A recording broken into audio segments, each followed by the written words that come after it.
예수 믿고 복받은 이제 유럽 지역의 오늘날의 형편이 딱 이와 같아요. 그리고 우리나라도 지금 뭐 이제 예수 믿고 복받아서 잘 사는 나라가 되고 났더니 이제 여기 똑같습니다. 그래서 과거 어려웠던 시절에 뭐 기도하면서 많은 응답을 받았고 이제 우리나라만 놓고 봤을 때 그분들은 체험적 신앙이죠. 그래서 하나님이 살아계심을 체험하고 그 믿음이 바탕에 대해서 이제 아직까지도 그분들이 교회를 지키고 있죠. 특히 뭐 시골교회는 더하고 도시교회도 마찬가지입니다. 원로원처럼 돼버렸고 그들이 고생하면서 이제 키워오는 자식들, 손주들은 에, 그냥 뭐 부모님이나 할머니, 할아버지의 권면을 무시할 수 없어 교회를 나가는 형태가 됐죠. 그래서 이제 이게 이제 하나님도 고민이고 이제 우리 기성세대의 체험적 신앙이 바탕이 된 사람들도 고민이죠. 그래서 여호와께서 이제 애굽과 광야에서 행했던 또 가나안 정복 전쟁에서 행했던 그런 놀라운 일들, 기적들을 본 사람들이 있을 때까지만 온전한 신앙이 있고 하나님을 섬겼고 이제 가나안 땅에 들어가서 전쟁 없이 뭐 그냥 평화롭게 살 때 태어난 아이들은 믿음이 없는 거예요. 여호와를 알지 못하고 여호와께서 행하신 일을 모르죠. 그러니까 어, 그 이전에 돌아가신 분들은 체험이 있는 신앙이고 기적을 기반으로 한 신앙이었고 근데 그 이후에 태어난 사람들은 아버지, 엄마, 할아버지들이 경험했던 체험했던 하나님에 대해서 전에 듣고 머리로 기억하고 이론적으로 지식적으로 믿는 신앙이죠. 이제 여기 차이가 있는 거예요.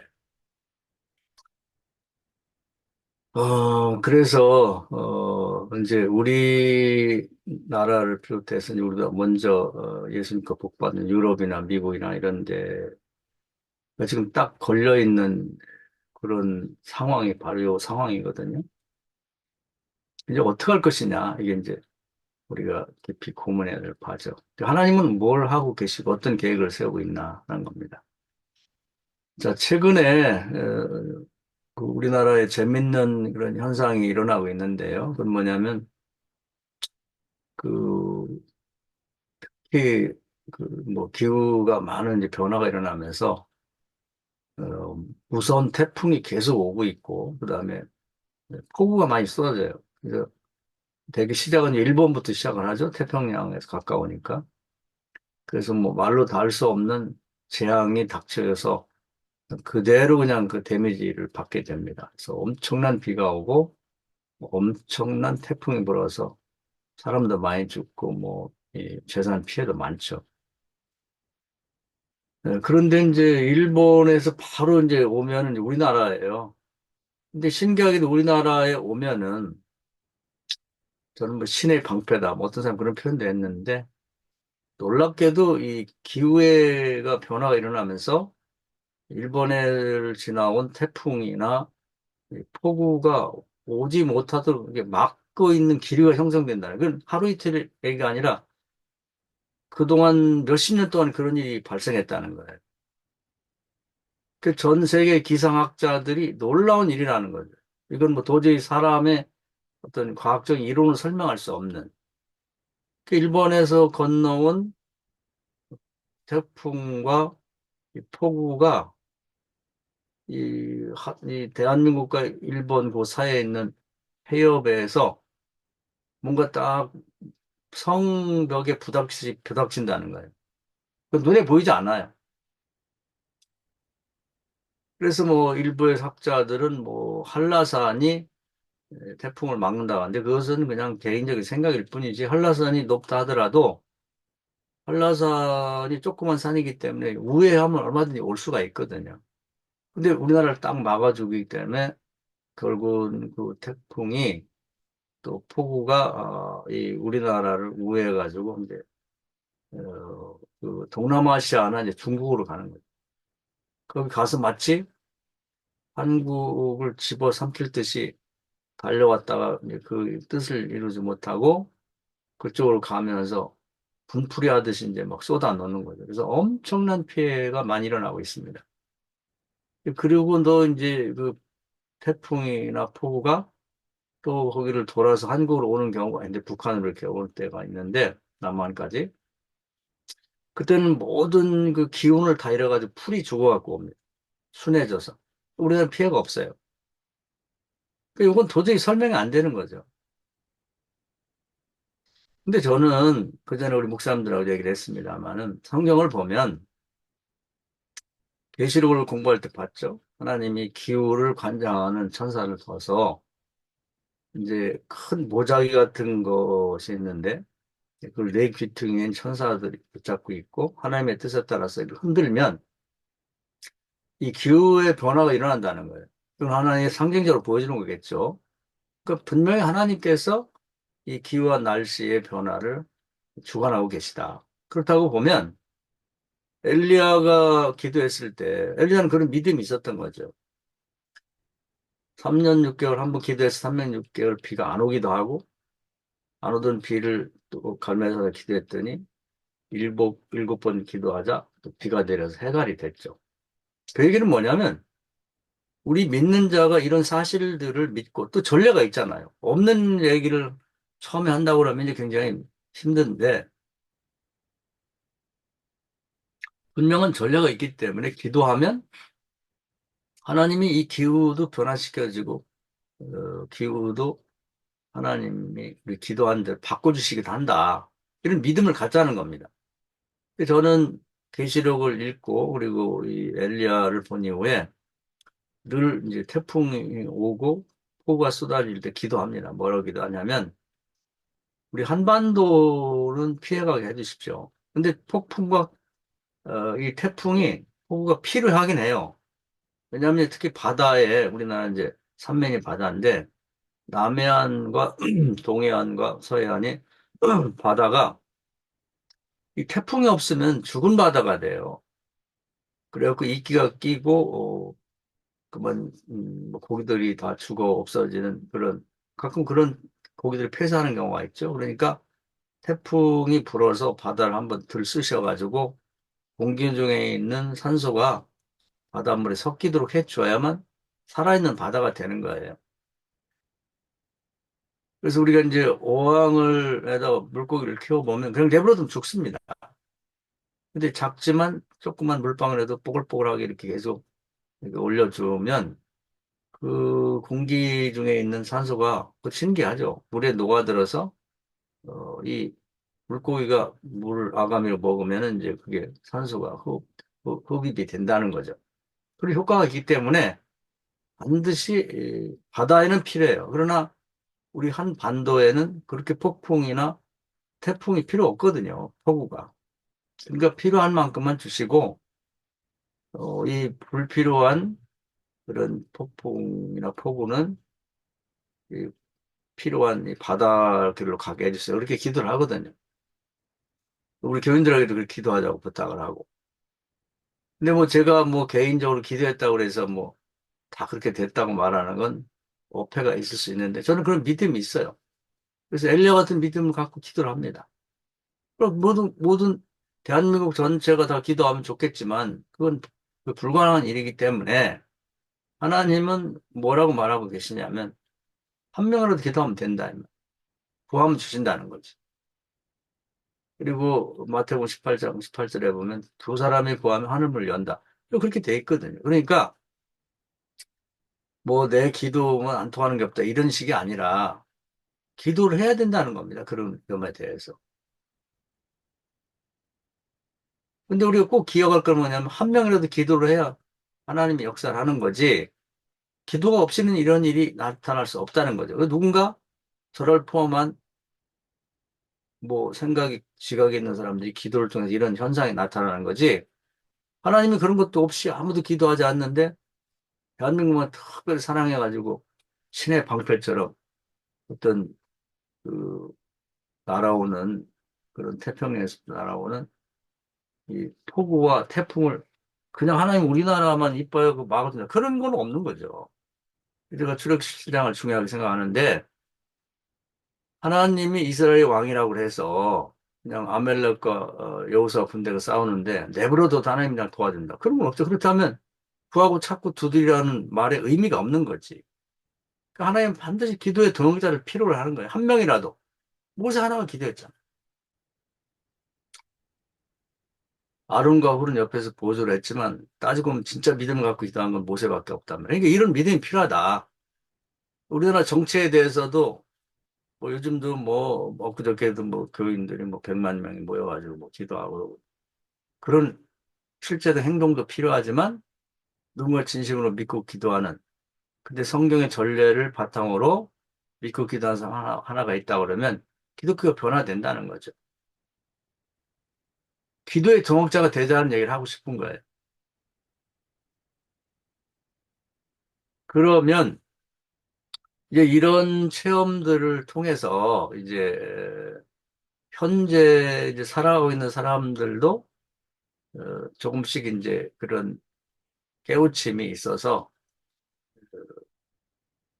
뭔가 그 하나님이 모세하고 여호와께서 대화할 때 과거에 일어났던 그 약속했던 창세기 15장에 아브라함에 주셨던 말씀, 이 후손이 애굽에 400년 동안 있다가 다시 돌아올 거라고 하는 그 얘기가 한 줄밖에 안 돼요.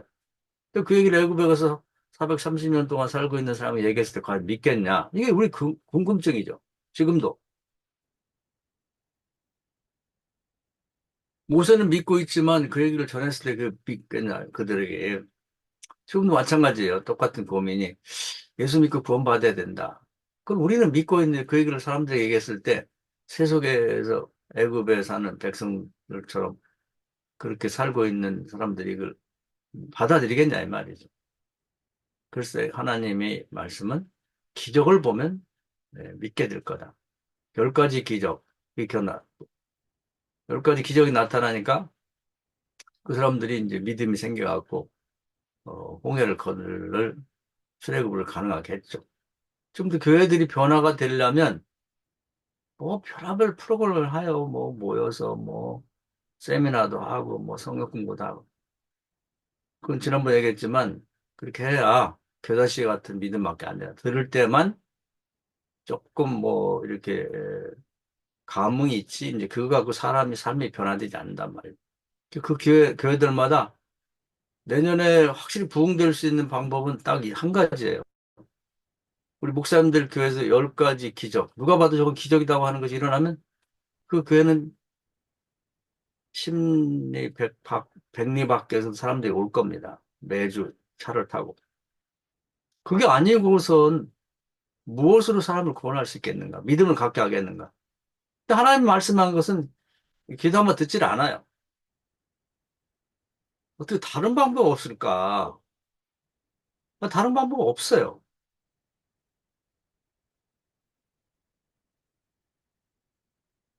그래서 우리는 이제 어떤 문제가 됐든 간에 담임 목사부터 시작해서 교인들로 하여금 이 사람의 힘으로 할 수 없는 이건 기적이라고 할 수밖에 없는 그런 문제를 이렇게 들춰내서 도전하게 만들어요. 기도하면서 이 일이 하나님이 개입해서 그것이 이루어지는 것들을 경험하게 만들어 주라는 거죠.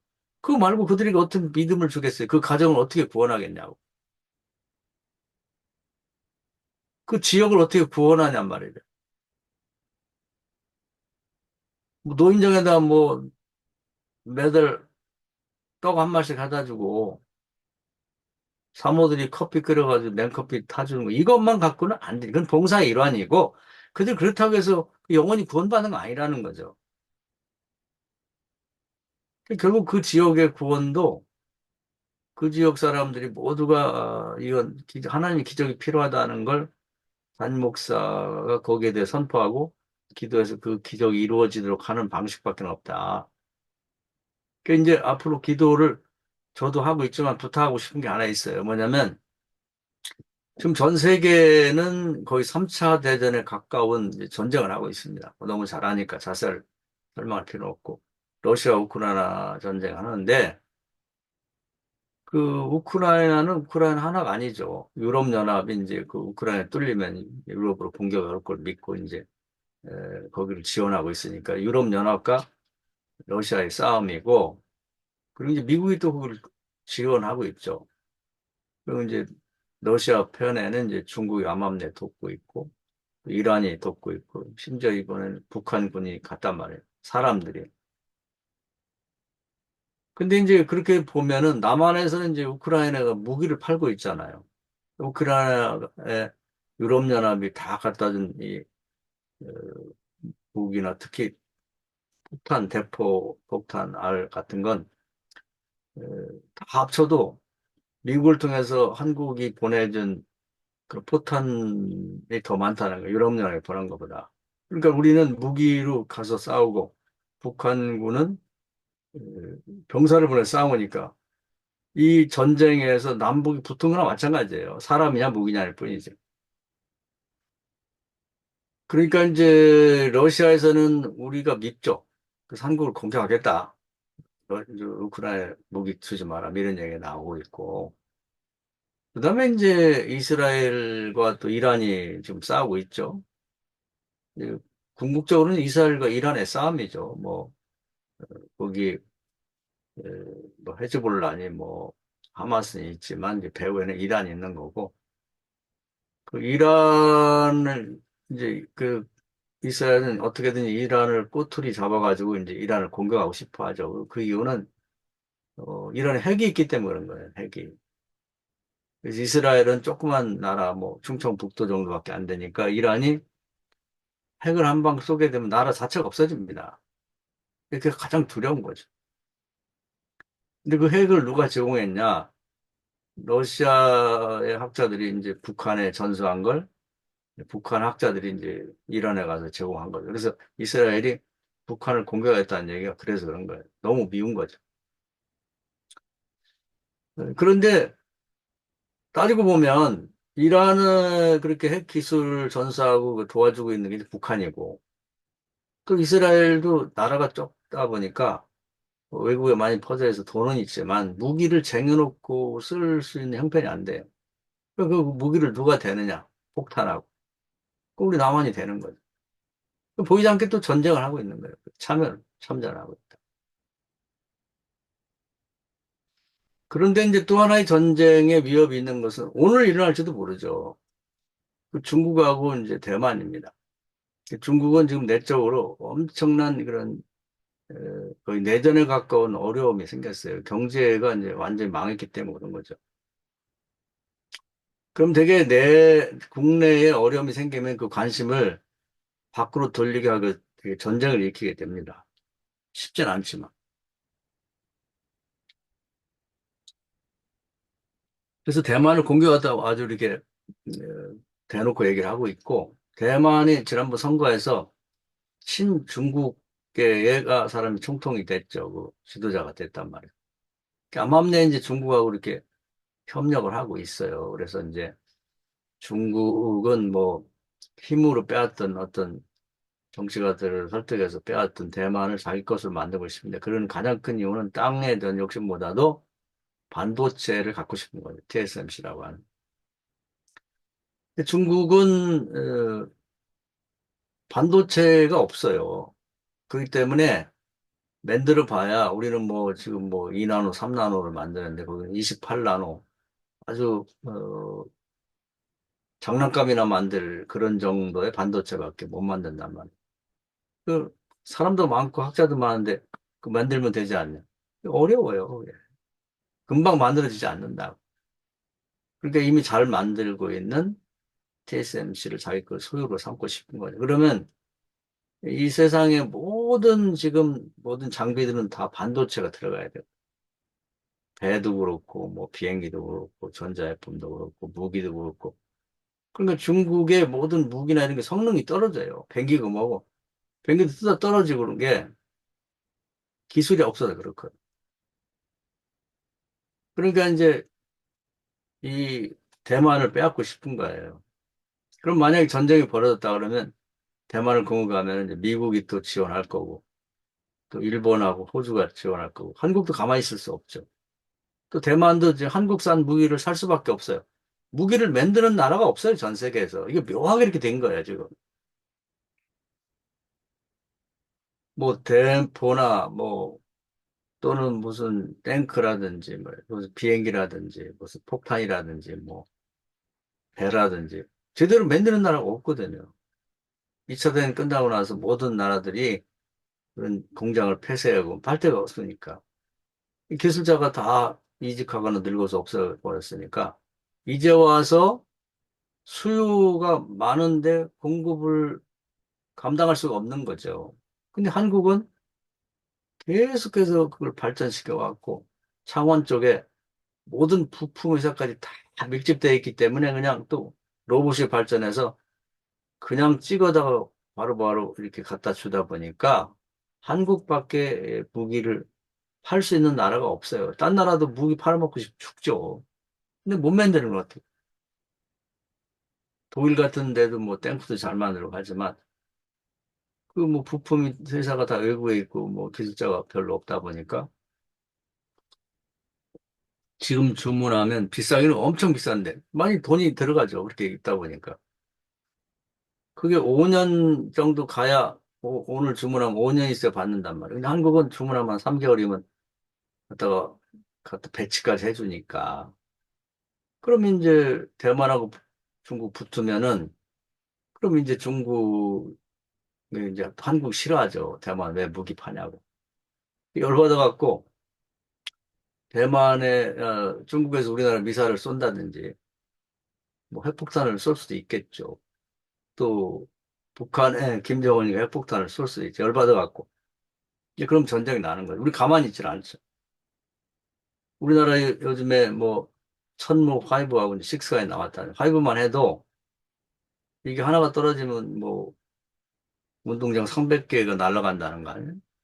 그리고 이제 이게 무서운 게 벙커 버스트라고 하죠. 다른 거 핵폭탄도 공중에서 터지는데 이건 땅 속에 뭐 300m 밑까지 들어가고 거의 지진 수준이 된다니까 엄청 무서운데 천무 6는 훨씬 더 무섭다고 그래요. 그런 무기를 갖고 있는데 중국이 우리를 공격하면 가만히 있겠냐고. 우리도 해볼 때 해보라는 거지. 한번 붙어야지. 그러면 이제 우리나라도 그런 일이 있어서는 안 되죠. 가난하기 짝이 없던 나라가 70년 만에 이 정도 나라를 만들었는데 또 전쟁 나면 이제 완전히 부서지는 거죠. 그리고 우리 자식들도 철없이 그냥 행복하게 살고 있는데 군대 갔다 온 애들도 다 다시 군대 가야 돼요. 전쟁 나면. 그게 남의 문제가 아니라고. 저 같은 사람은 늙어서 뭐 쓸모가 없겠지만 아마 50대 목사님들도 아마 군대 가야 될 거예요. 전쟁이 심해지면. 이게 이제 그냥 넘어갈 문제가 아니다 이 말이에요. 그래서 이 문제도 기도해야 된다 이 말이죠. 마치 태풍과 폭우가 쏟아지는데 가만히 넉놓고 있으면서 하나님이 알아서 하겠지. 하나님 알아서 안 해요. 구해해 주시고 찾아야 되고 두드려 열린다고. 히스기야 사장, 히브리 사장의 말씀처럼 약속과 전례에 믿음을 붙여서 기도해야 된다는 거죠.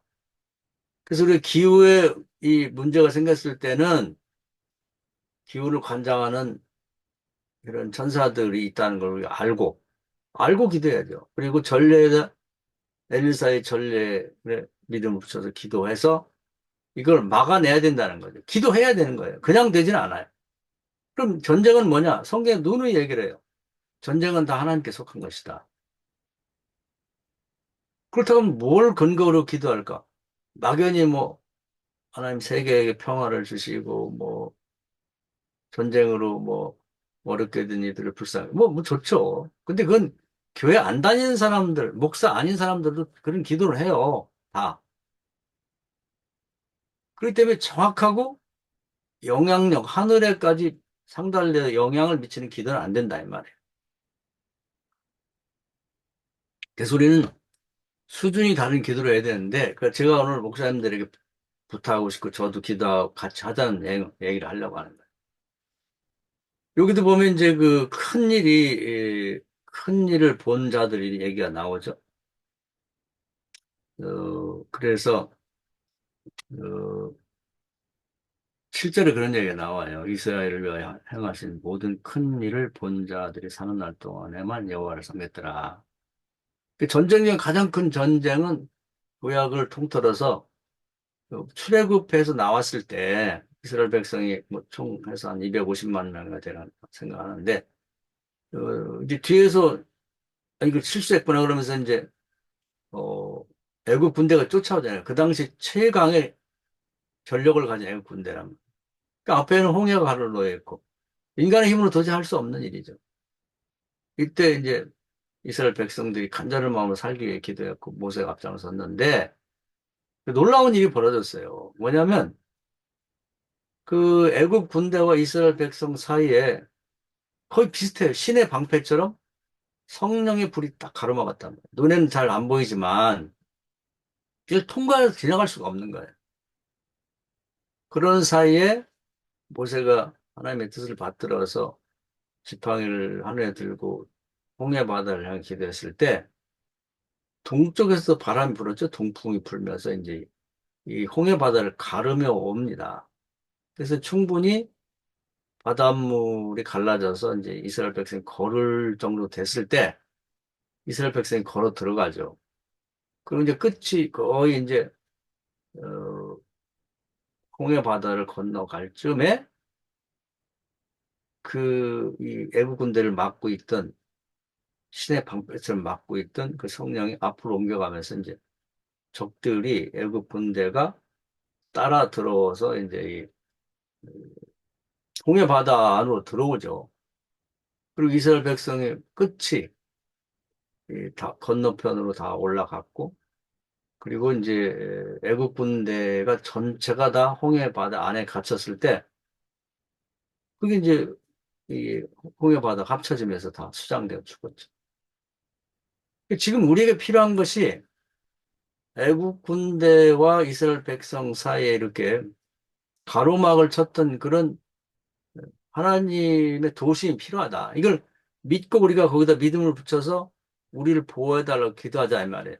그 우리 주변은 다 적입니다. 보면 북한도 우리를 공격하려고 좀 계속해서 으렁거리고 러시아도 공격한다고 못 보고 뭐라고 지점을 벌써 정해놓고 거기 쏘겠다고 말하고 뭐 중국은 우리나라 곳곳에 다 미사일을 겨냥하고 있다는 거 아니에요? 누가 실수로라도 이거 스위치 잘못 누르든지 뭐 합선이 돼서 날라오든지 하면 전쟁이 나는 거죠. 그럼 우리가 박살 날 수가 있단 말이죠. 근데 이걸 그냥 가만히 보면서 하나님 세계 평화를 주십시오. 우리를 보호해 주십시오. 이렇게만 해서는 안 된다는 거예요. 명확히 알고 믿음을 붙이고 기도하자 이 말입니다. 이건 뭐 누구 이 사람 저 사람 문제가 아니라 우리 모든 가정마다 우리 자신의 문제라고 봐야 되는 거죠. 그럼 이게 그냥 제가 얘기를 하면 뭐 뜬구름 잡는 소리, 뭐, 그게 뭐, 가능하지. 이렇게 볼 수가 있지만, 실제로 십수년 전부터 생각해 보면, 아니, 태풍과 무슨, 이 폭우가 뭐, 눈이 달린 것도 아니고, 뭐 알아서 대한민국만 가지 말아야지 하고 피해가지고, 우리 제주도를 돌아서 동남아시아하고 중국으로 가겠냐고요. 이건 하나님 역사잖아요. 이거 같은 기적이 어딨냐고. 그런데 대한 우리 믿음이 없다면, 하나님이 큰 일을 행한 거, 이스라엘을 위하여 행하신 모든 큰 일을 본 자. 우리의 신앙이라는 게 도대체 뭐냐? 우리가 믿는 자라고 하는 것, 특히 목사들이 그 지역이나 그 나라에 있어서 복의 근원이라는 것이 이런 걸 행할 때 복의 근원이라는 거 없는 것과 있는 건 큰 차이가 있는 거지. 목사들이 많아고 10만 명이다. 대한민국의 목사들이 10만 명. 뭐. 그 맛있는 거 먹고 그냥 모여서 으쌰으쌰 하고요. 이렇게 한다고 그게 복의 근원은 아니거든요. 그냥 엘리야처럼 어디 구석탱이에 산다 할지라도 성경에 나와 있는 하나님의 하신 큰 일을 우리가 믿음을 갖고 그 믿음을 붙여 행함으로써 자기와 함께 사는 동시대에 이런 기적을 누구 알아서든 안 알아서든 경험하게 만들어야 되지 않느냐. 그렇게 되면 어떤 효과가 있냐면 이스라엘 백성들이 이런 일이 없었으면 마음은 편했겠지만 신앙이 성장이 안 됐을 거예요. 지금도 저는 그렇게 기도하자는 거 목사님들한테. 지금 이렇게 배부르고 등 따뜻한 지금 여호수아가 염려했던 이 오렌지족 같은 아이들 하나님이 하신 큰일에 대해서 전해 듣고 머리로 믿는 아이들 같이 된 게 유럽인데 또 대한민국이 그렇게 돼가고 있는데 이거 문제가 뭐냐면 존재 망각이에요. 하이데크로 말하면 하나님의 망각 이 얘기잖아요. 이게 여호수아가 걱정하는. 근데 이런 큰 일, 전 세계가 한번 들썩들썩하는 이런 전쟁을 통해서 결국 하나님의 기적을 볼 수 있다면 인류가 다시 하나님께 돌아올 수 있는 계기도 될 수 있다. 그런 점에서 고난이 유익하다는 거죠.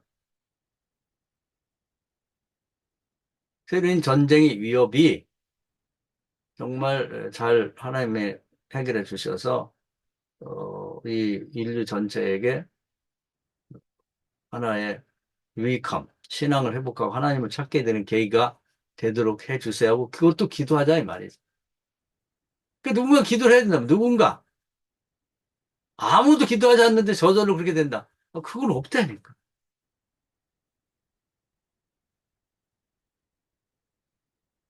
그래서 이런 위험을 이제 전화위복의 기회로 삼았으면 좋겠다. 그 시기에 성경에만 있으면은 뭐 그것도 좋죠. 그런데 이제 그 실감이 좀 덜 되죠. 그래서 목사님들 강단에 설교를 좀 했으면 좋겠어요. 이게 기적이 아니냐. 폭풍과 태풍 폭우가 한국으로 오는데 신의 방패처럼 그 어떤 기류가 형성이 돼가지고 오지 말라고 막아가지고 그 모든 것들이 우리나라를 우회해가지고 저 이렇게 돌아서 동남아시아와 중국으로 가고 있다. 이게 어쩌다 한 해 그렇게 됐으면 뭐 우연이겠지. 뭐 재수가 좋아서 이렇게 말할 수 있지만 이게 벌써 십수년 동안에 계속 그런 일이 벌어진다고 하면 이거 우연은 아니잖아요. 하나님 나라는 우연은 없다고. 또 성경에 전례가 없으면 에이 그 말이 돼. 이럴 수 있는데 엘리야가 했잖아요. 그럼 우리가 엘리야처럼 해야 된다 이 말이야. 그럼 그걸 기준으로 또 다른 상황에 적용을 한다면 우리 적용이라는 말 되게 좋아해요. 지금은 이런 뭐 성경 공부 책도 별로 없고 그런데 뭐 성경 공부 보면 뭐 맨 끝에 적용이라는 말은 엄청 써놓은데 그러면 적용해서 뭐 되는 게 있나? 작은 것은 적용할 필요 없어. 너무 얘기를 하다 보면 식상해 버리니까 이런 걸 적용해야지. 전쟁이 코앞에까지 왔어요. 어쩌면 오늘 전쟁이 날지도 모르고 내일 전쟁이 날지도 모른다. 북한에서 공격한다고 뭐 지금 장사정포를 뭐 지금 뭐 휴전선에 다 깔아놨다는데 그 재래식 무기가 됐다. 우리가 쏘면은 다치고 피해가 갈 거고. 그럼 가만히 있어요? 한번 우리도 쏴야지. 중국도 마찬가지. 우리를 공격하면 우리 가만히 있냐고. 한번 해야지. 우리 전략은 고슴도치 전략이라고. 그러지.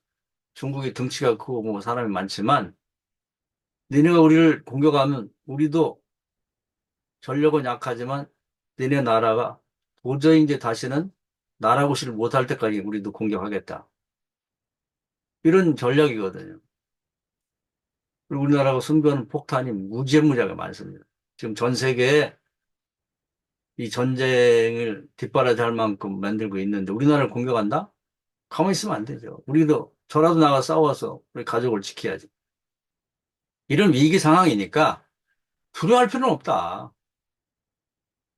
아무것도 없고 그냥 맨손이었던 모세의 그런 이제 백성도 지켜준 하나님인데 외국 군대로부터 지금보다 훨씬 위험했죠.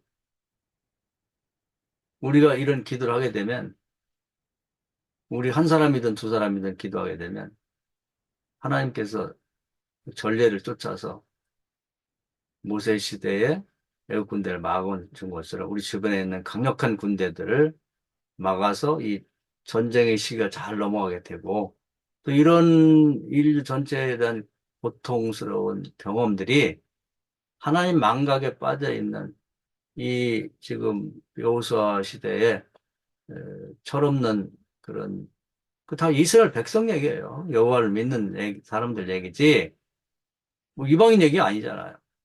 특히 이제 기독교인들에게 정신을 바짝 차리고 하나님을 다시 경험하게 만드는 존재의 망각을 극복하고 하나님을 찾게 만드는 계기가 된다면 물자도 많이 소모가 되고 많은 사람도 죽지만 이 전쟁이 결코 헛된 건 아닐 것이다. 고난이 유익하게 될 거야. 인류 전체를 위해서. 그래서 그런 기도를 해주시면 좋을 것 같아요. 이 말씀 은혜가 되기를 주의 이름으로 축원합니다. 박수 한번 하겠습니다.